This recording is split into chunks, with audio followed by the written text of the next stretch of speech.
Le départ de Johnny Hallyday, c'est pour aujourd'hui donc. Après l'immense hommage populaire hier à Paris, la dépouille du chanteur va quitter la métropole ce matin dans un peu moins d'une heure. Marianne Romani, vous êtes au Bourget, le cercueil de Johnny Hallyday qui est arrivé tout à l'heure à l'aéroport et il doit partir accompagné de la famille direction Saint-Barthélemy.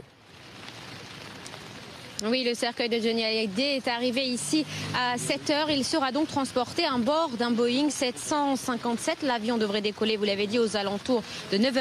Un appareil qui peut accueillir jusqu'à 63 passagers. Et à son bord, il y aura bien sûr sa famille, son épouse Laetitia, ses filles Jade et Joy, sa fille Laura Smet, son fils David Hallyday, mais aussi quelques-uns de ses proches, comme par exemple ses musiciens Maxime Nucci ou encore Yarold Poupeau, mais aussi son manager Sébastien Farran. L'avion va donc rallier l'île antillaise de Saint-Barthélemy. Être enterré à Saint-Barth, c'était donc le souhait du chanteur, un choix regretté par certains de ses fans qui estiment qu'il sera difficile pour eux d'aller se recueillir sur la tombe de Johnny Hallyday. Mais Johnny Hallyday souhaitait se faire enterrer à Saint-Barthélemy parce qu'il était tombé amoureux, littéralement, de cette île. Il y avait d'ailleurs fait construire une maison et il y passait toutes ses vacances en famille depuis plus de 10 ans, et c'est donc aux côtés de sa famille et de ses proches qu'il y fera son dernier voyage. Il sera inhumé demain en fin de matinée, une cérémonie qui se tiendra dans la plus stricte intimité.